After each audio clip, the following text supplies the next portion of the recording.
Hello बच्चों, आप सभी को प्यारा सा गुड मॉर्निंग।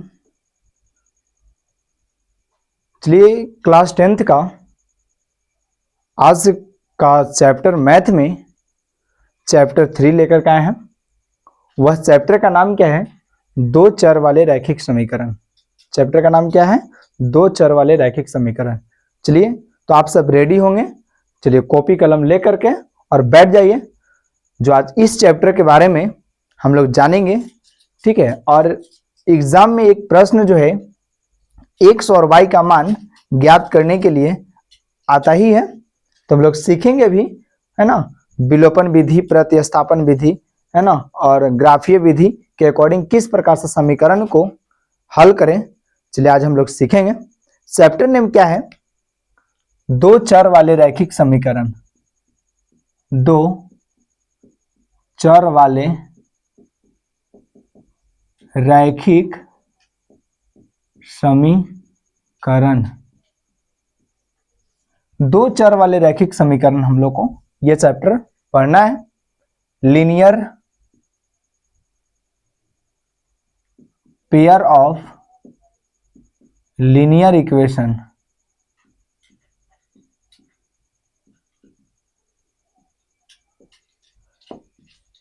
यह चैप्टर कितना है? तो चैप्टर 3 है, ठीक है।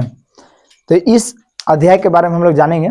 इसमें जितने भी प्रश्नावली हैं, 3.1 हो गया, 3.2 हो गया, 3.3, ठीक है, 3.4, 3.5, 3.6, ये सारे प्रश्नावली से संबंधित हम लोग अध्ययन करेंगे, ठीक है। तो आज हम लोग दो चर वाले रैखिक समीकरण का आज इंट्रोडक्शन हम लोग जानेंगे। इंट्रोडक्शन, यदि अगर आप इंट्रोडक्शन अगर अच्छा से अगर देख लेते हैं, अगर समझ लेते हैं, तो उस केस में जो भी प्रश्नावली में जो प्रश्न होगा उस प्रश्नावली में, है ना, प्रश्न आप आसानी से हल कर पाइएगा, ठीक है। तो आज का लेक्चर हम लोग जानेंगे, वह किसका लेक्चर है? तो दो चर वाले रैखिक समीकरण का, ठीक है। तो चलिए हम लोग जानते हैं, और आप लोग को रटना नहीं है, सीखना है। क्या करना है? सीखना है। तो हम सिखाने का काम करेंगे। चलाइए समझते हैं बोर्ड पर। चैप्टर नेम क्या था? कि दो चर वाले रैखिक समीकरण, ठीक है, दो चर वाले रैखिक समीकरण। तो इससे पीछे वाले वीडियो में चर मान और अचर मान के बारे में आपको बताया गया, और चूंकि यह चीज आपको मालूम भी होगा कि चर मान का मतलब जितना भी अल्फाबेटिकल है, means A B C D वगैरह जो भी हुआ, एक्स वाई जेड, ये हुआ चर मान। और एक होता है अचर मान। अचर मान का मतलब यह हुआ कि 1 2 3 जितने भी नेचुरल नंबर हैं वह सारे के सारे अचर मान कहलाते हैं। तो हम लोग यहां से जानेंगे कि दो चर वाले रैखिक समीकरण, जो चैप्टर का जो नाम है, इस चैप्टर के नाम को भी हम लोग एक्सप्लेन करेंगे। दो चर वाले रैखिक समीकरण। दो चर कहने का मतलब ये, एक हमने x ले लिया और दूसरा हमने y ले लिया, तो ये देखिए तो क्या है? दो चर है। यह क्या है? दो चर है, ठीक है। या हम लोग a ले सकते हैं या b ले सकते हैं, ठीक है, यह भी दो चर है। एक हम लोग c और d भी ले सकते हैं, यह भी दो चर है ना। तो याद रखिएगा, इस अध्याय में हम लोग दो चर वाले रैखिक समीकरण को हम लोग सीखेंगे, ठीक है। तो दो चर का मतलब समझ गए, x और y, या y और z, a और b, इस प्रकार से रह सकता है, तो इसको कहेंगे दो चर वाले, ठीक है। और रैखिक समीकरण का मतलब यह होता है, ठीक है, यह जो रैखिक समीकरण है इसका मतलब यह हुआ कि कोई भी समीकरण होगा तो उसका घात कितना होगा? एक होगा। कितना घात होगा? एक होगा। तो जिसका घात एक होता है उसी को तो कहा जाता है रैखिक समीकरण। तो सपोज दैट, मान लीजिए, देखिए रैखिक समीकरण इस रूप का होगा, ax, है ना, ax प्लस by इक्वल क्या? 0। यह जो होगा ax plus by plus c equal 0, यह जो है देखिए रैखिक समीकरण है। यह क्या है? रैखिक समीकरण। अब यहां से हम लोग को जानना है कि यह जो दिख रहा है दो चर वाले रैखिक समीकरण, इस दो चर वाले रैखिक समीकरण का जो व्यापक रूप होता है वह क्या होता है? तो ax plus by plus c equal 0। यह क्या है? एक प्रकार का व्यापक रूप है, ठीक है, किसका, तो दो चर वाले रैखिक समीकरण का। इसमें यह जो x और y जो है यही दो चर है, a b c भी अगर देखा जाए तो चर ही है, लेकिन यह जो a b और c जो है देख रहे हैं यहां पर कोई अचर मान रहेगा, ठीक है ना, कोई क्या रहेगा, a b और c के स्थान पर क्या रहेगा, तो कोई अचर वैल्यू रहेगा, है ना। इसमें हम लोग चर किसको मानेंगे, केवल x और y है, तो इसमें x और y को ही चर मानेंगे, ठीक है। अब यहाँ पर लिखा हुआ है कि दो चर वाले रैखिक समीकरण, तो यह जो है एक समीकरण प्राप्त है, देखिए ax प्लस by और प्लस c इक्वल क्या है 0, तो यह जो है दो चर वाले रैखिक समीकरण का यह क्या है, एक व्यापक रूप है, ठीक है। अब जो है हम लोग ये भी जानेंगे कि जो रैखिक समीकरण, ठीक है, जो एक मान लीजिए एक रैखिक समीकरण हमने ले लिया, रैखिक समीकरण अगर इस प्रकार के लेते हैं 2x प्लस 5 इक्वल टू, अगर इस प्रकार से ले लेते हैं तो इसको हम लोग हल करेंगे तो 2x इक्वल 9 और प्लस में है इधर आएगा माइनस, तो 2x इक्वल टू कितना बचेगा 4, 2 एकम 2, 2 दूना 4, x का जो वैल्यू होगा 2। इसका मतलब यह क्या है, तो यह जो है एक प्रकार का रैखिक समीकरण तो है, लेकिन यह जो है एक चर वाला रैखिक समीकरण है। कितने चर वाला, एक चर वाला रैखिक समीकरण, याद रखिएगा, एक चर वाला क्या है, रैखिक समीकरण है। क्योंकि क्यों एक चर वाला है, क्योंकि इसमें चर कितना है, तो एक ही चर है, ठीक है। तो याद रखिएगा जितने चर कहेंगे, है ना, उतना एक चर कहेगा तो इसमें एगो चर रहेगा, अगर दो चर कहेगा तो उसमें दो चर रहना अति आवश्यक है, ठीक है। तो एक चर वाला रैखिक समीकरण हम लोग सीखे, तो एक चर वाला रैखिक समीकरण, तो यह चीज जो है आप, है ना, 7वीं 8वीं में ही पढ़ चुके होंगे, ठीक है, एक चर वाले रैखिक समीकरण, ठीक है। तो हम लोग को जो 10वीं में जो जानना है वह क्या जानना है, तो दो चर वाले रैखिक समीकरण। कितने चर वाले रैखिक समीकरण, दो चर वाले रैखिक समीकरण, तो हम लोग अब जानेंगे, ठीक है। तो इसमें जो है हम लोग समीकरण को हल करके x और y का मान ज्ञात करेंगे, तो कौन कौन विधि से सीखेंगे, सो समझेंगे हम लोग। तो समीकरण को हल करने का विधि, समीकरण हल करने की विधि, कौन कौन सा विधि हम लोग को पढ़ना है। पहला जो विधि हम लोग पढ़ेंगे वह विधि है विलोपन विधि। कौन सा विधि हम लोग को पढ़ना है, देखिए विलोपन विधि। दूसरा जो विधि हमने पढ़ेंगे वह है क्या, एक है देखिए प्रतिस्थापन विधि। कौन सा विधि पढ़ना है, तो यहां समझिएगा प्रतिस्थापन विधि। और इसमें क्या पढ़ना है, तीसरा जो हम लोग को पढ़ना है देखिए ग्राफीय विधि। कौन विधि, ग्राफीय विधि, ठीक है, ग्राफीय विधि ना। और एक 4 नंबर जो है देखिए ब्रजगुणन विधि है, ब्रजगुणन विधि है, ठीक है। तो ये टोटल 4 विधि के बारे में हम लोग को पढ़ना है। लेकिन आपके न्यू एडिशन का जो 10वीं का जो बुक है उसमें केवल और केवल यही 3 विधि दिया हुआ है। ओल्ड एडिशन का जो बुक है उसमें ब्रजगुणन विधि दिया हुआ था, लेकिन उस इक्वेशन ब्रजगुणन विधि से संबंधित जो इक्वेशन है वहां पर वह प्रश्नावली को ही हटा दिया गया है, ठीक है। तो हम लोग को यही 3 है ना पढ़ना है जो इम्पोर्टेंट है, ठीक है। ऐसे ये भी आपको बता दिया जाएगा, ठीक है, कि किस प्रकार से इक्वेशन को ब्रजगुणन विधि के द्वारा हल करें और x और y का मान निकालें, ठीक है। तो ये भी बता दिया जाएगा, ठीक है। तो हम लोग जो है देखिए 4 विधि पढ़ना है, और इन 4 विधियों में हम लोग पहला विधि है ना सबसे पहले जानेंगे, वह विधि क्या है, तो देखिए विलोपन विधि है। क्या है, विलोपन विधि। तो इसके बारे में हम लोग जानेंगे। तो समझिएगा कोई भी विधि से यदि अगर हम लोग को अगर क्वेश्चन मिलता है, चाहे वह विलोपन विधि हो या वह प्रतिस्थापन विधि से हल करना हो या ग्राफीय विधि से हल करना हो या ब्रजगुणन विधि से हल करना हो, तो उस केस में, ठीक है, 2 इक्वेशन रहना बहुत अनिवार्य है। कितने इक्वेशन रहेंगे, 2 इक्वेशन रहेंगे, ठीक है। यानी सीधा समझना है कि एक चर वाला में देखिए एक ही रैखिक समीकरण रहेगा। और यहाँ कह रहा है दो चर वाले रैखिक समीकरण, यानी इसमें दो चर वाले के रूप में दो रैखिक समीकरण रहेंगे। कितना समीकरण रहेंगे? दो रैखिक समीकरण। तभी वह विलोपन, प्रतिस्थापन और ग्राफीय और बीजगुणन विधि के माध्यम से हम लोग हल कर सकते हैं। ऐसे अगर देखा जाए तो ग्राफीय विधि जो है, ठीक है, एक चर वाले रैखिक समीकरण के अकॉर्डिंग भी ग्राफ खींच सकते हैं। चूंकि 9वीं में आप लोग पढ़े होंगे, है ना, एक चर वाले में भी अगर रहेगा उस केस में भी ग्राफ खींचा जा सकता है, ठीक है। लेकिन हम लोग को यहाँ जो 10वीं में जानना है वह क्या? दो चर वाले रैखिक समीकरण। तो हम लोग चलिए आइए अब यहाँ पर स्टार्ट करते हैं। पहला जो विधि है वह विधि क्या है? तो विलोपन विधि है। विलोपन विधि में समझना है कि इसमें जब भी कोई इक्वेशन रहेगा तो ये दो इक्वेशन दिए गए रहेंगे और उन दो इक्वेशन में किसी भी एक टर्म को हमको सबसे पहले बैलेंस करना होगा। क्या करना होगा?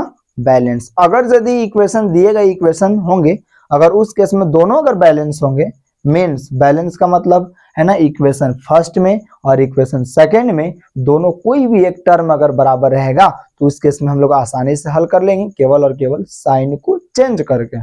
क्या करके? साइन को चेंज करके हम लोग सॉल्यूशन करेंगे, ठीक है। अब अगर बैलेंस नहीं है, ये चीज भी हम लोग जानेंगे, ठीक है। देखिए इधर समझिएगा, हम लोग पढ़ रहे हैं क्या, सो समझेंगे। विलोपन विधि है, देखिए पहला स्टार्ट, विलोपन विधि। विलोपन विधि से हम लोग जानेंगे समीकरण 2x + 3y = 5, x + 2y = 4। सबसे पहले हम लोग जानेंगे कि विलोपन विधि से बनाने का जो रूल है क्या, सो समझेंगे। इन दोनों इक्वेशन में जो आप देख रहे हैं बोर्ड पर दो इक्वेशन, ठीक है, इसको हमने समीकरण 1 मान लेंगे और इसको हम लोग समीकरण क्या 2 मान लेंगे। अब समझेंगे कि ऊपर में जो x का समीकरण 1 जो है, वो समीकरण 1 में x का कोएफिशिएंट कितना है? तो 2 है, और समीकरण 2 में x का कोएफिशिएंट कितना है? 1 है। तो क्या बैलेंस है? ऊपर में 2x है, नीचे में 1x है, ठीक है।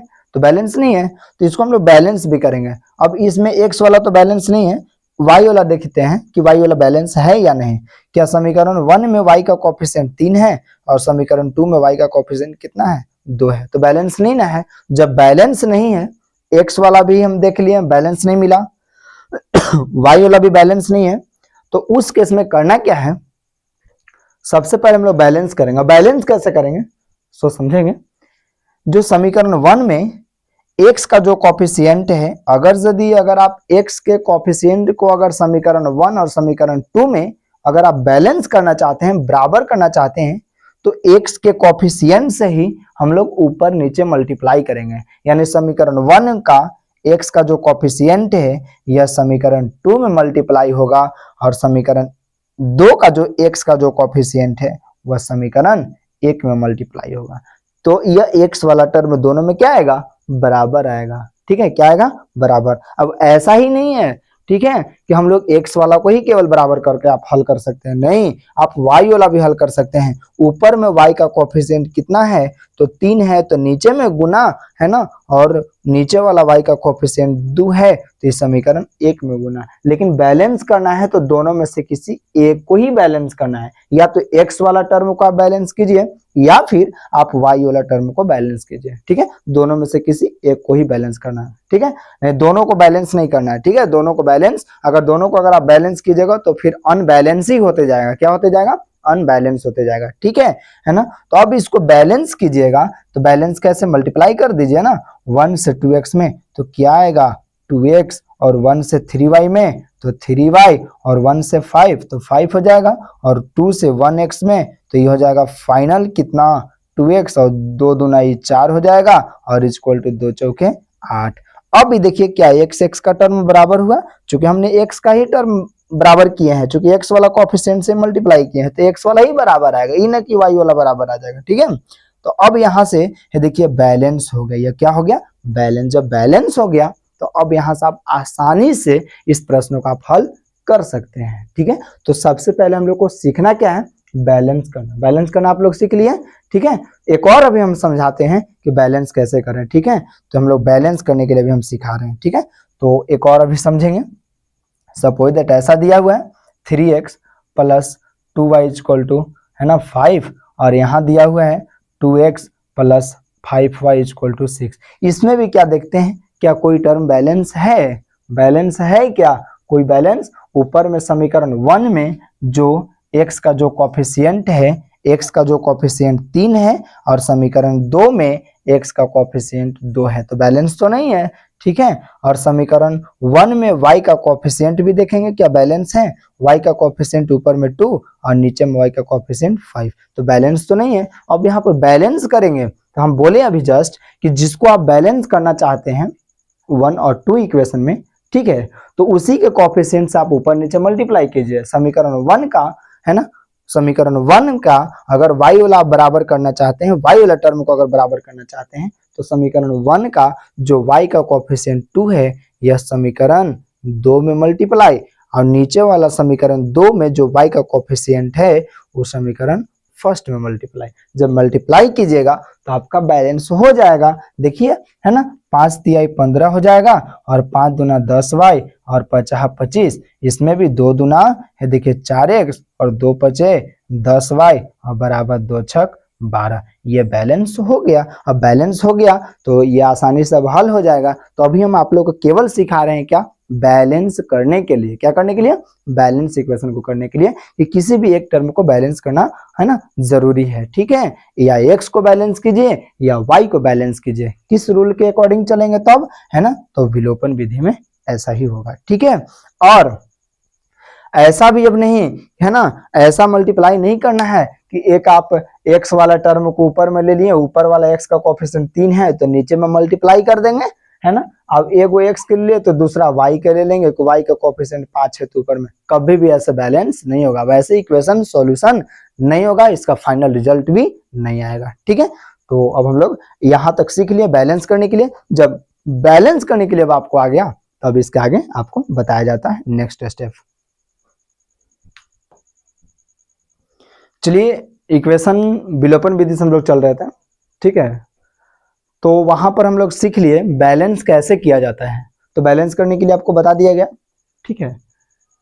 तो अभी हम लोग विलोपन विधि से ही हल करेंगे जो भी इक्वेशन हम देंगे x और y का मान निकालने के लिए, ठीक है।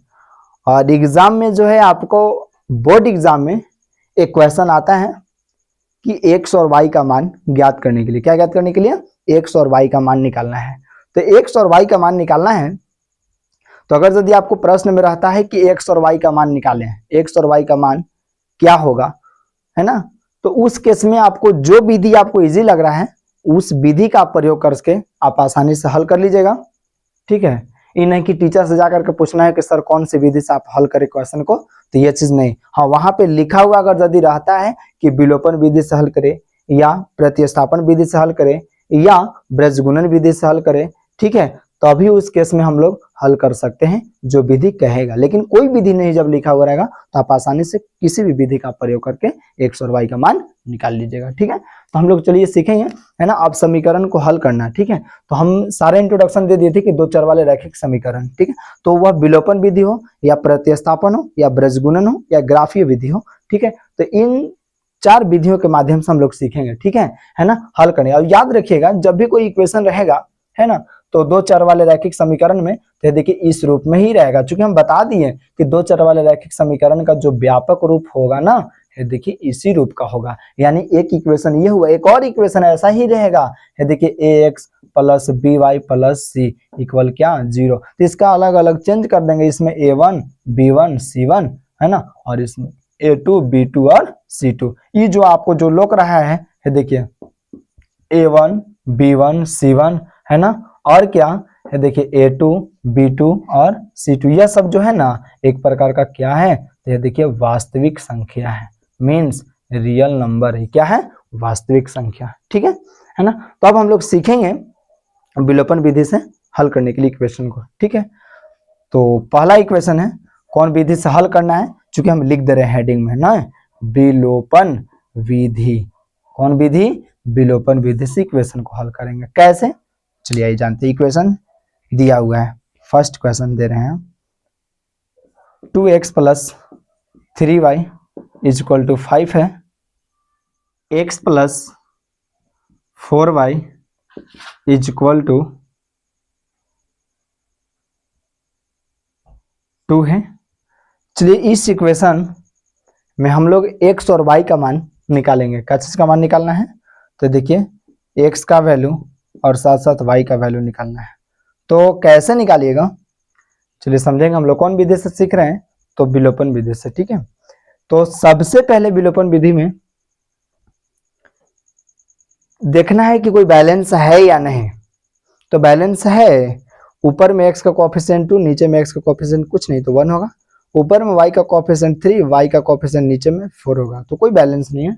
जब बैलेंस नहीं है तो इसको बैलेंस करेंगे कैसे, सो समझेंगे। इसको सबसे पहले आप इक्वेशन फर्स्ट मान लीजिए और इसको सबसे पहले इक्वेशन सेकेंड मान लीजिए। बैलेंस करेंगे, किसको बैलेंस करना चाहते हैं, एक्स वालों को, टर्म को, एक्स वाले कोएफिशिएंट। जब एक्स वाले को अगर बराबर करना चाहते हैं तो एक्स वाला कोएफिशिएंट से ही ऊपर नीचे मल्टीप्लाई करेंगे। यदि आप वाई वाला कोएफिशिएंट को अगर बराबर करना चाहते हैं फिर वाई वाला कोएफिशिएंट से हम लोग मल्टीप्लाई करेंगे, लेकिन कोई एक ही टर्म को लेकर के चलेंगे, ठीक है। तो चलिए एक्स वाला कोएफिशिएंट को हमने बराबर करते हैं। तो नीचे में एक्स का जो कोएफिशिएंट 1 है ऊपर में मल्टीप्लाई होगा, और ऊपर में जो एक्स का जो कोएफिशिएंट है वह नीचे मल्टीप्लाई होगा। आइए मल्टीप्लाई करते हैं।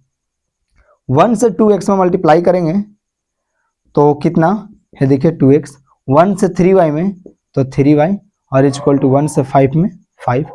2 से 1 में तो हो जाएगा 2x, और 2 चौके कितना हो जाएगा 8y, और 2 दूना 4। अब यहाँ से हम लोग को क्या करना है, ये देखिए साइन को चेंज कर देना है। साइन को क्या कर देना है, ये देखिए चेंज। मीन्स यह देखिए प्लस में है तो ये माइनस, और यह देखिए प्लस में तो ये भी माइनस, और ये भी प्लस में है तो ये भी माइनस। ये कैंसिल हो गया, यानी पहले से जो साइन था वह साइन वहां समाप्त हो जाता है जैसे साइन हम लोग चेंज करते हैं, ठीक है। तो यह -8, अब ये +8 नहीं लेंगे हम लोग, -8 लेंगे। तो -8y हो गया, और ये +3y, केवल ऊपर वाला वही रहेगा जो साइन है वही, ठीक है। केवल नीचे वाला हम लोग चेंज करेंगे, ठीक है। यह +4 है तो यह प्लस हट गया, अब यहाँ माइनस चेंज कर दिए, ठीक है। -4 हो गया, यह +5 हो गया। तो अब इसको हम लोग जोड़ घटाव करेंगे, है ना। तो यह 8 में से 3 को घटाएंगे तो कितना बचेगा, -5 है। यहाँ से 4 में से 5 को घटाएंगे तो कितना बचेगा 1, यानी जो y का जो वैल्यू आया वह कितना आया 1/5। माइनस का टर्म नीचे कभी नहीं रहता है, ऊपर आ जाएगा, ठीक है। तो यह हो गया का वैल्यू, का वैल्यू हुआ y का वैल्यू हो गया, ठीक है। चलिए अब यही y का जो मान आया, यह y का मान आप किसी भी इक्वेशन में आप पुट कर सकते हैं, या इक्वेशन फर्स्ट में भी रख सकते हैं और इक्वेशन सेकंड में भी रख सकते हैं। जब आप y का मान आया तो y का मान समीकरण 1 में रखेंगे तो x का ही मान आएगा, समीकरण 2 में रखेंगे तो x का ही मान आएगा, ठीक है। तो कोई इक्वेशन में आप रख के आप आसानी से हल कर सकते हैं, ठीक है। तो y का मान -1/5 है, तो आइए रखते हैं हम लोग, ठीक है। समीकरण 1 में ना y का मान क्या करना है, रखने पर, ठीक है। 1 में y का मान रखते हैं तो y क्या है, समीकरण 1 2x plus 3y equal to 5। तो 2x प्लस 3 इंटू वाई का वैल्यू -1/5 इक्वल टू कितना है, देखिए 5 है। यहाँ से ये तो 2x या प्लस या माइनस 3/5 इक्वल टू कितना 5। तो 2x बराबर 5, या माइनस है तो इधर आकर क्या हो जाएगा प्लस। अब यहाँ से हम लोग क्या करेंगे, भिन्न का जोड़ कर दे क्या, तो यह फाइनल 5 हो जाएगा, यह 25 और प्लस 3। तो 2x बराबर 25 3 28, और बटा में 5, इसको कट कर दे क्या, तो ये देखिए 14 बार में जो x का वैल्यू आया ये देखिए 14/5, यह जो हुआ ये देखिए राइट आंसर हुआ, ठीक है। क्या हुआ, ये देखिए राइट आंसर हो गया, ठीक है। तो हमने विलोपन विधि से एक क्वेश्चन को सॉल्व किए, ठीक है। तो सॉल्व किए तो x और y का मान पुट हो गया, ठीक है। तो आप लोग कमेंट बॉक्स में जवाब दीजिए क्या समझ में आ रहा है या नहीं, ठीक है। तो समझ में अगर आ रहा है तो उस कमेंट बॉक्स में आप लोग यस लिखिएगा, ठीक है। नेक्स्ट,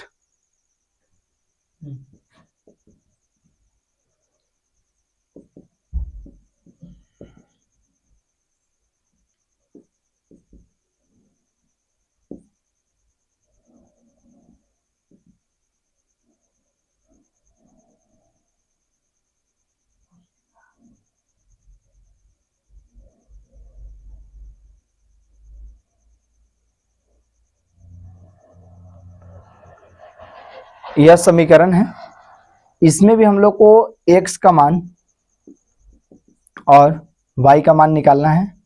तो चलिए आइए कैसे निकालेंगे तो जानेंगे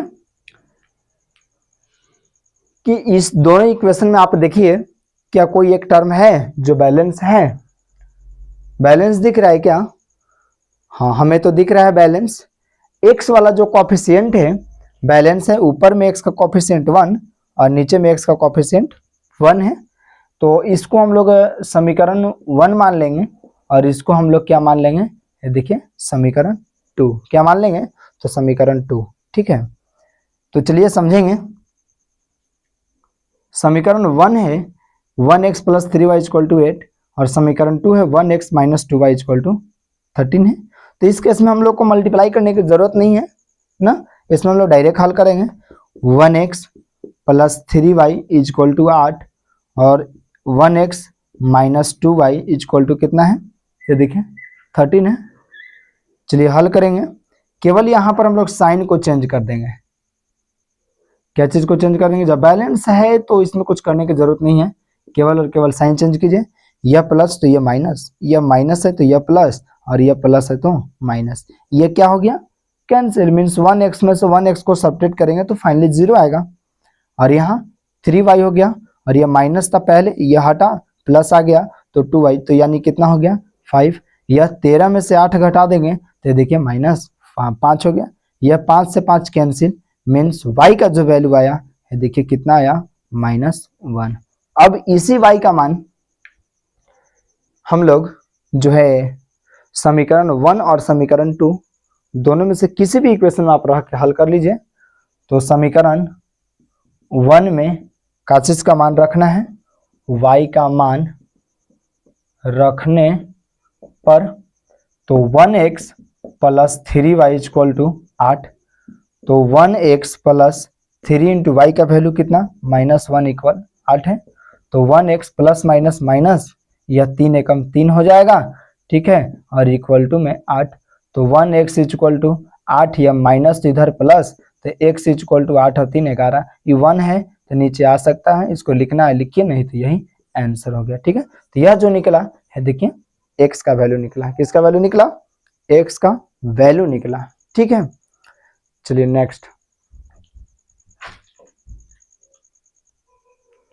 नेक्स्ट एग्जाम्पल है root x plus root y, root x plus root y equal to 5 है और 2 root x plus 3 root y equal to 6 है। ठीक है, तो इस इक्वेशन में भी हम लोग को हल करके x का मान और y का मान निकालना है। तो कैसे निकालेंगे सो समझेंगे। चलिए थोड़ा सा बेसिक समझिएगा। ठीक है, रूट x इक्वल टू अगर सपोज दैट मानते हैं 6 दिया हुआ है, तो उस केस में अगर पूछेगा कि x का वैल्यू क्या होगा, तो हम लोग क्या करेंगे, इस रूट को हटाने के लिए या तो आप दोनों तरफ स्क्वायर कर दीजिए या फिर इधर रूट है तो ये रूट को हटाने के लिए रूट जब इधर से हटेगा तो इधर आकर का स्क्वायर बन जाएगा, यानी x बराबर ये रूट हटेगा तो इधर क्या हो गया स्क्वायर। तो x का वैल्यू आया कितना, 36 आ गया। या आप दोनों तरफ स्क्वायर भी करके आप हटा सकते हैं रूट को। ठीक है, ठीक इसी प्रकार से अगर ऐसा कहेगा रूट y इक्वल टू 5 है तो केवल y का वैल्यू क्या होगा, तो ये रूट हटेगा तो इधर क्या आ जाएगा स्क्वायर, यानी y बराबर कितना आ गया देखिए 25।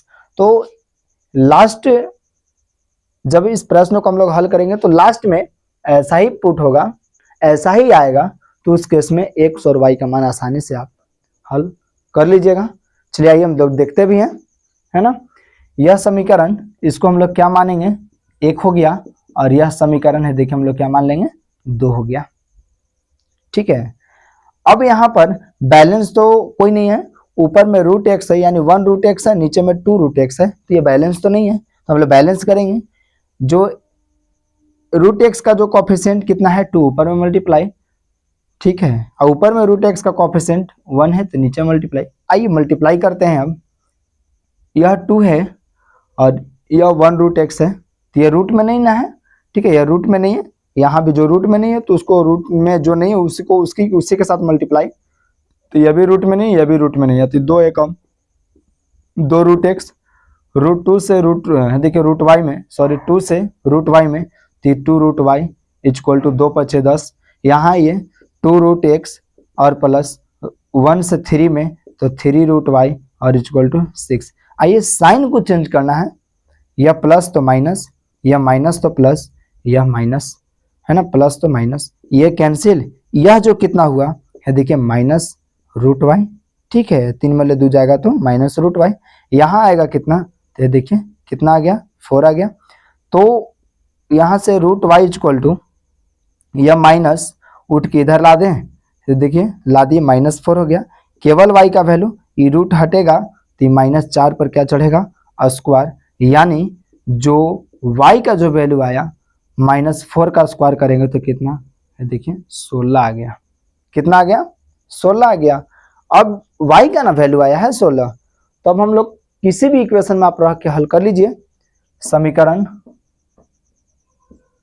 1 में का चीज का मान रखना है, तो देखिए y का मान रखने पर आइए √x plus √y equal to 5 है, तो √x प्लस √y का वैल्यू आया कितना है 16 इक्वल टू 5, तो √x प्लस 16 का स्क्वायर रूट निकालेंगे तो 4 इक्वल टू 5, तो √x इक्वल टू 5, यह प्लस में है, इधर आएगा माइनस, √x इक्वल टू हो जाएगा 1, तो इधर रूट हटेगा तो इधर क्या चढ़ेगा स्क्वायर, तो x इक्वल टू जो आया है ना 1 का स्क्वायर मीन्स 1, यानी यह जो निकला वैल्यू है देखिए x का वैल्यू निकल गया, और यहाँ जो आया है देखिए y का वैल्यू हुआ। तो x और y का मान विलोपन विधि के अकॉर्डिंग आप आसानी से निकाल लीजिएगा, चाहे किसी भी प्रकार का प्रश्न हो, तो x और y का मान तो आप निकाल ही लीजिएगा आप लोग। नेक्स्ट चलिए, अब हम लोग विलोपन विधि से संबंधित कुछ प्रश्न हल कर चुके थे। अब जो है हमने जो टोटल 4 विधियां बताए थे, है ना, विलोपन विधि, ग्राफीय विधि और प्रतिस्थापन विधि और एक बीजगुणन विधि, ठीक है। अब जो है हम लोग हल करेंगे प्रतिस्थापन विधि के अकॉर्डिंग, और हल करके प्रतिस्थापन विधि में है ना किस प्रकार से x का मान निकाला जाता है और y का मान कैसे फाइंड आउट किया जाता है, ये चीज भी हम लोग जानेंगे, ठीक है। तो यहाँ पर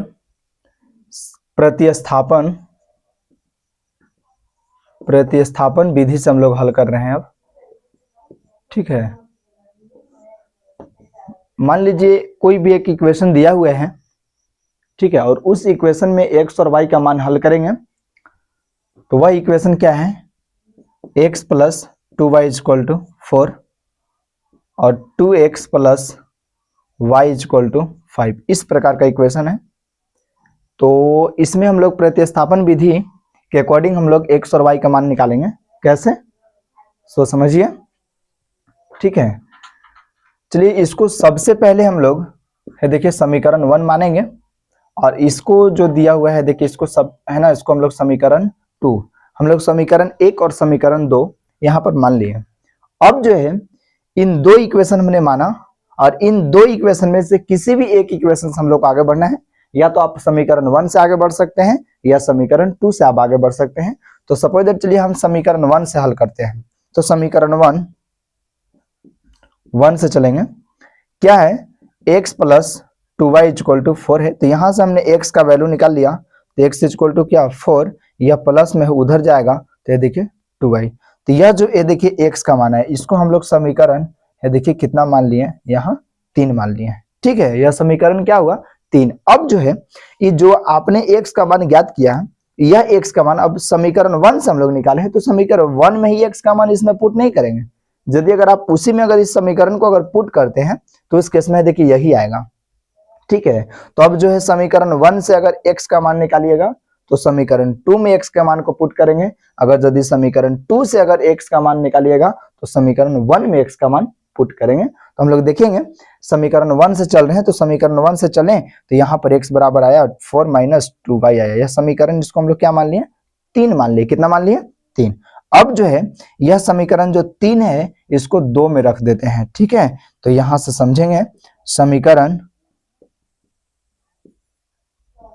3 में समीकरण 2 का मान क्या करने पर, तो देखिए रखने पर, तो समीकरण जो 2 है वह क्या है, समीकरण 3 में है ना, समीकरण 2 का मान रखने पर, सॉरी यहाँ समीकरण 2 हो जाएगा, समीकरण 2 में समीकरण 3 का मान रखने पर, ठीक है। तो समीकरण 2 यही है, 2x plus Y equal to कितना है, तो यहाँ 5 दिया हुआ है।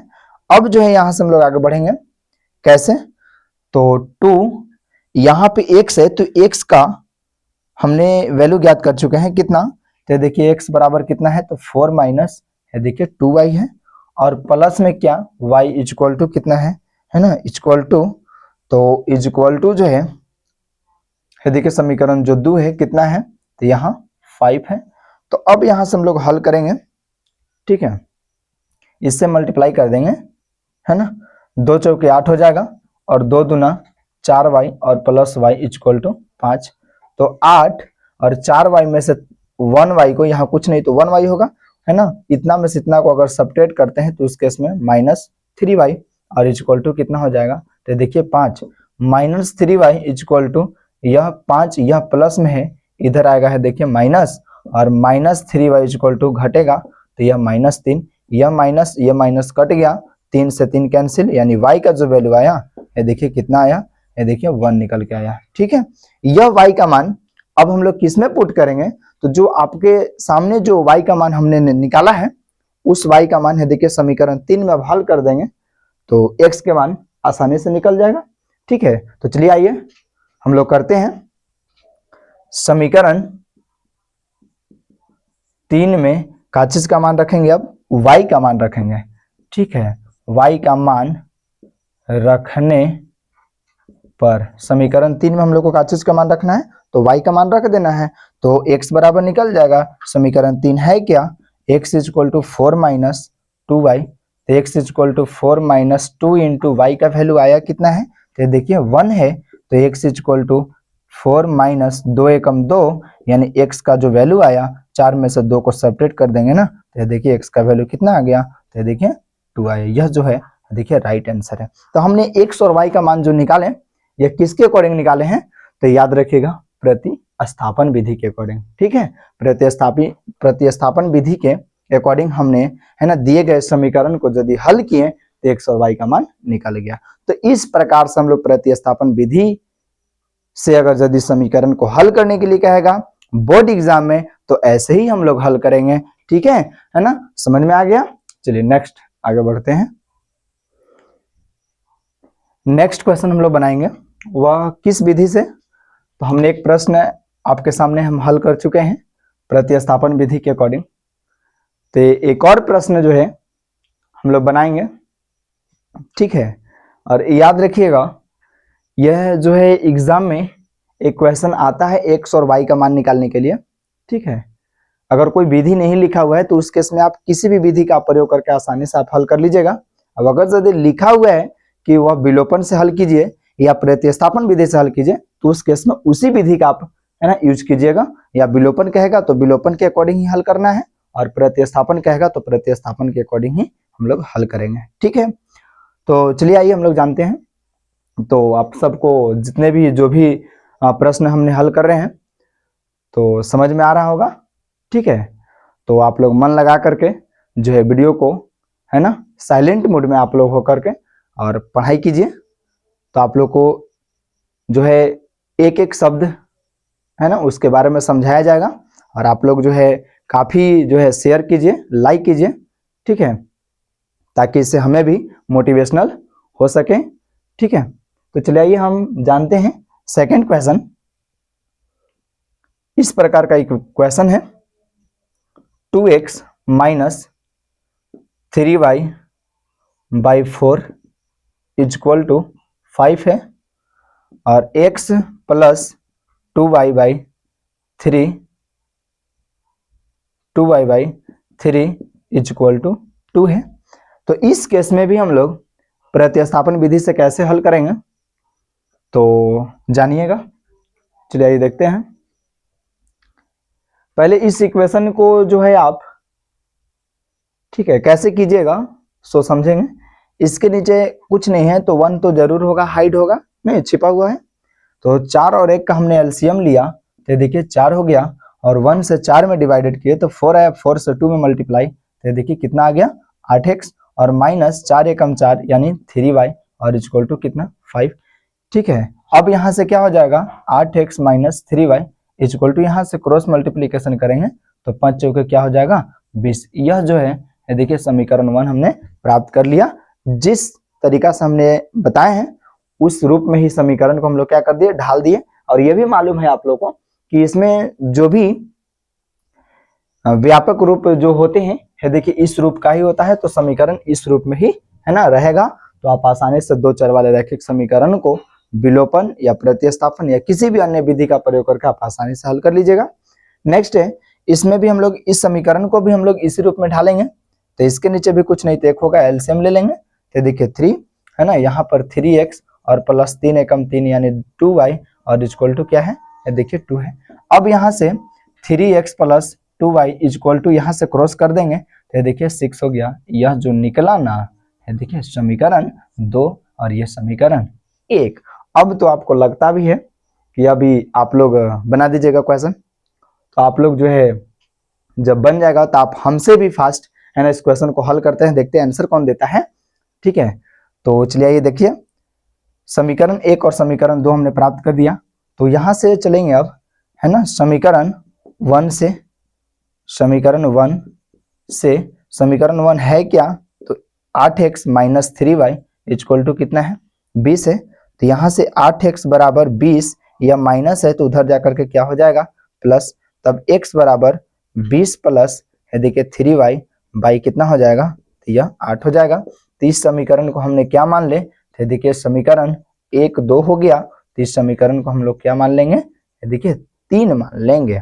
ठीक है अब यहां से ये जो आप समीकरण 3 जो आपके सामने दिखाई दे रहा है यह समीकरण का वैल्यू अब किस में हम लोग पुट करेंगे तो समीकरण देखिए 2 में पुट करते हैं। ठीक है, तो वह समीकरण 2 में अब पुट करेंगे हम लोग है ना। समीकरण 2 में किसका मान रख देना है तो समीकरण 3 का करने पर मान है देखिए रखने पर। ठीक है, मान रखिए तो 3 समीकरण 2 क्या है तो 3x plus 2y equal to 6। 3 into x का वैल्यू है कितना तो देखिए 20 प्लस 3y और बटा 8 है और प्लस 2y बाई कितना है 6। यहाँ से 3 से हम लोग मल्टीप्लाई कर देंगे तो यह 20 3 60 हो जाएगा और प्लस 3 3 के 9y और बटा में 8 और प्लस 2y इक्वल टू कितना 6 है। अब यहाँ से 60 प्लस 9y ठीक है, अब बटा जो इसके नीचे कुछ नहीं तो एक होगा एलसीएम निकाल दे क्या है ना, एलसीएम ले लेंगे यहाँ से हम लोग है ना। तो 8 एक एलसीएम कितना हो जाएगा 8 हो जाएगा तो ये हो जाएगा 60 प्लस 9y और प्लस में 8 दूना है देखिए 16y इक्वल टू कितना है देखिए 6 आ गया। तो अब यहाँ से हम लोग क्या करेंगे क्रॉस मल्टीप्लीकेशन कर दे क्या तो फाइनल जो इक्वेशन बनेगा क्या तो 60 प्लस 16 और ये 9y है 16y दोनों प्लस में ही तो 16y और 9y कितना होगा 25y इक्वल टू 8 6 48। तो 25y इक्वल टू 48 या प्लस में है उधर जाएगा माइनस तो 25y इक्वल टू जो आएगा है देखिए -12 y का जो वैल्यू आएगा -12 बटा 25। यह जो निकला है देखिए y का मान आया। अब जो है जब y के मान आपके सामने जब आ गया तो अब जो है x के मान हम लोग याद करेंगे। तो x के मान हम लोग याद कैसे करेंगे तो समीकरण 3 में x के वैल्यू को पुट कर दे क्या तो समीकरण 3 में आइए हम लोग पुट करते हैं। ठीक है, समीकरण 3 में का चीज का मान रखना है y का मान रख देना है। तो y का मान क्या करने पर मान रखने पर y का मान रखते हैं समीकरण 3 में तो x बराबर कितना है 20 प्लस 3y और बटा में 8 है तो x इक्वल टू 20 प्लस। ठीक है, अब यहाँ से कितना तो 3 इंटू वाई का वैल्यू है कितना -12/25 और बटा में कितना है 8, तो x इक्वल टू जो आएगा है ना 20 - 36 और बटा में कितना हो जाएगा 25 और बटा में कितना है देखिए 8 हो गया। इसके नीचे कुछ ना तो 1 होगा, एलसीएम निकाल दे अब हम लोग, ठीक है। तो एलसीएम भी निकाल के हम लोग बना देंगे अब, है ना। तो x इक्वल टू जो होगा वह कितना होगा, देखिए x इक्वल टू जो होगा कितना 25 से का एलसीएम हमने निकाला 25, 1 से 25 में डिवाइड 25 आया, 25 दूने 50 यानी देखिए 500 ठीक है। और माइनस है देखिए 36 और बटा में है देखिए 8, तब x बराबर आ गया 500 में से यदि अगर हम लोग 36 को घटाते हैं तो उस केस में कितना आएगा देखिए 464/25 है ना। इसको अगर पलट देते हैं 1/8 यानी x इक्वल टू 464/25 कितना हो जाएगा देखिए 200 हो गया। तो यह जो निकला है देखिए x का वैल्यू, और यहाँ से जो आया है देखिए y का वैल्यू आ गया, ठीक है। तो अब आप लोग से उम्मीद है हमको, ठीक है, कि यदि अगर किसी भी दो चर वाले रैखिक समीकरण अगर दिया हुआ हो तो विलोपन विधि या प्रतिस्थापन विधि से यदि अगर आपको हल करने के लिए कहेगा तो उस केस में आसानी से x का मान और y का मान आप ज्ञात कर दीजिएगा, क्योंकि आप पर बहुत हमें अब उम्मीद है, ठीक है। तो अब हम लोग और आगे जानेंगे, ठीक है। तो दो विधि आपके सामने क्लियर कर दिया गया, वह कौन कौन सी विधि क्लियर किया गया, तो एक को विलोपन विधि और दूसरा प्रतिस्थापन विधि, ठीक है। चलिए नेक्स्ट, अब जो हम लोग सीखेंगे, दो विधि तो सीख चुके हैं, अब यहां से आपको लैंग्वेज वाला कुछ प्रश्न भी दिए हुए रहेंगे और उस लैंग्वेज वाला प्रश्न से आप किस प्रकार से इक्वेशन के रूप में तैयार करिएगा। चलिए ये चीज भी हम लोग जानते हैं, समीकरण के निर्माण के रूप में भी हम लोग जानेंगे कि कोई भी इक्वेशन लैंग्वेज में दिया हुआ है तो उस केस में हम लोग किस प्रकार से समीकरण के रूप में बनाए ताकि वह क्वेश्चन आसानी से सॉल्व हो सके। तो जानते हैं समीकरण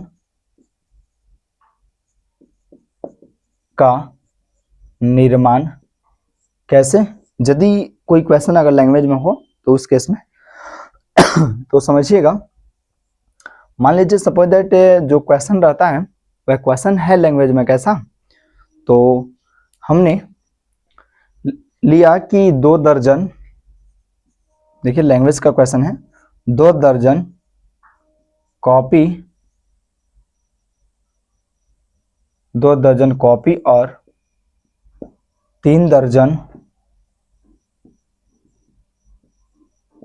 कलम का मूल्य, 2 दर्जन कॉपी और 3 दर्जन कलम का मूल्य 50 रुपए है।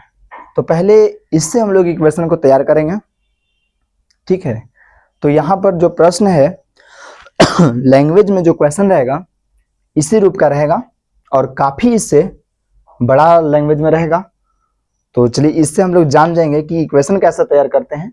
तो लैंग्वेज में कितना बड़ा लैंग्वेज अगर रहेगा तो उसके इसमें आप आसानी से उससे आप इक्वेशन को तैयार कर लीजिएगा, आसानी से, है ना। जो भी रहेगा वस्तु, उस वस्तु का आप मूल्य ज्ञात भी कर लीजिएगा।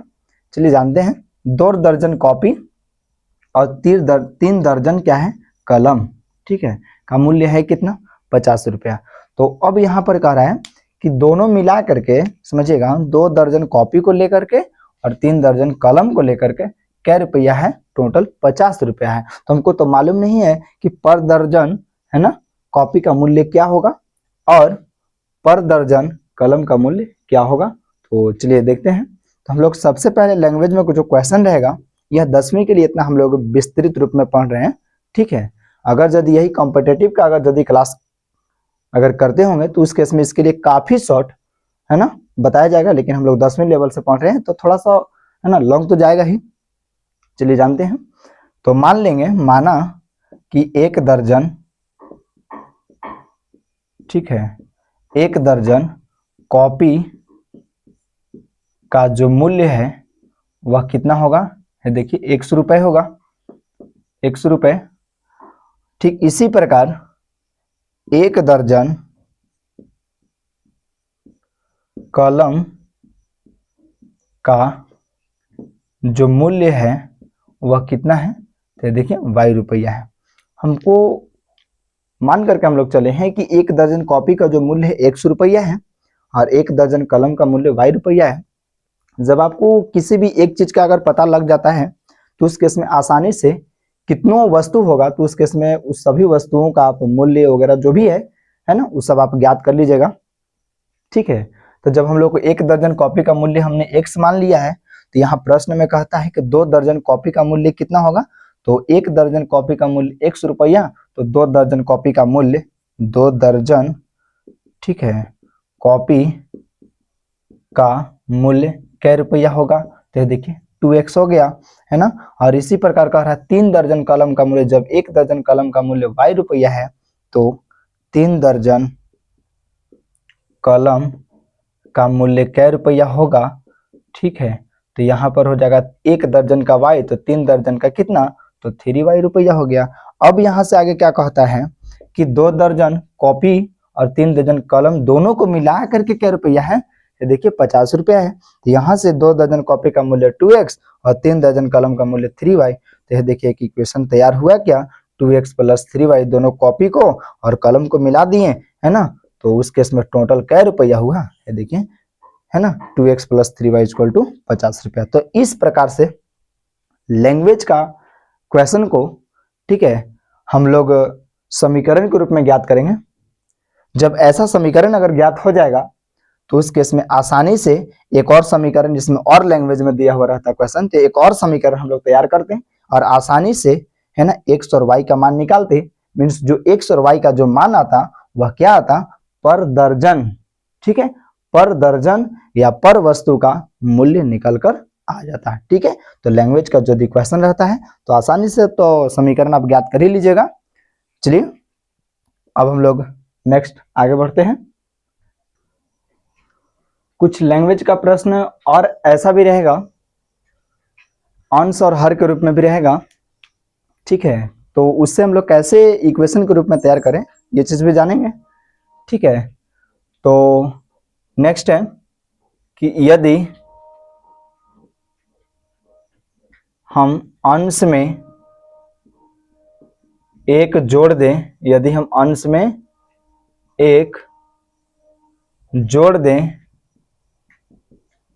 तथा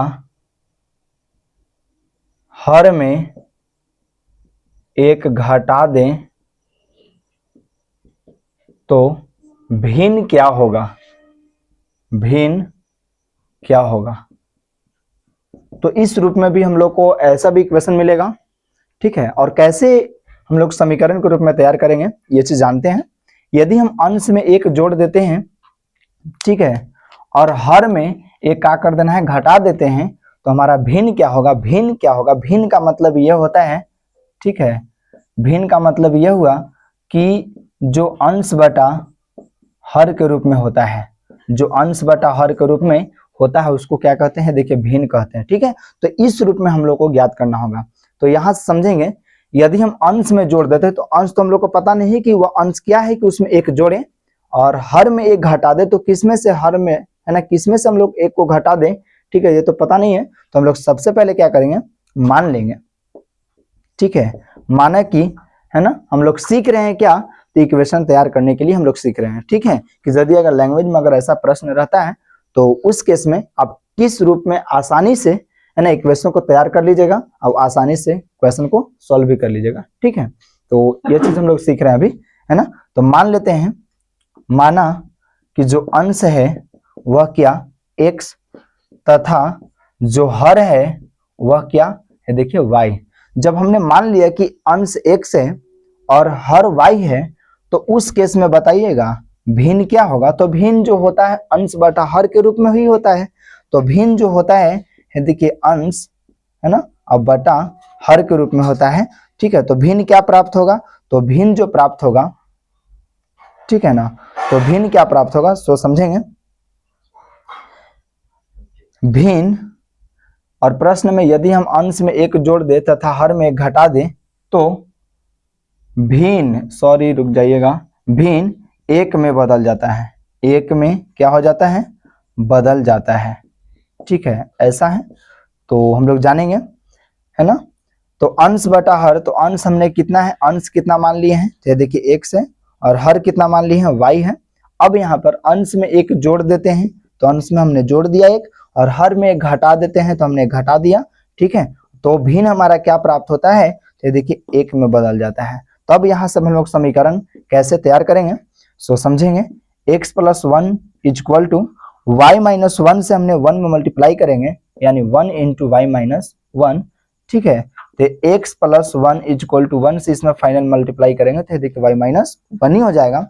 अब यहाँ से क्या करना है, सो जानेंगे x है ना, यह प्लस में y तो इधर आएगा माइनस, माइनस 1, यह प्लस में इधर जाएगा माइनस, तो x minus y equal to -2 हुआ। तो देखिए तो क्या एक समीकरण तैयार हो गया है ना। तो लैंग्वेज में यदि अगर प्रश्न रहेगा तो आप तो जो है इक्वेशन के रूप में तो आप कन्वर्ट कर ही लीजिएगा, है ना, क्योंकि आपसे हमें बहुत उम्मीद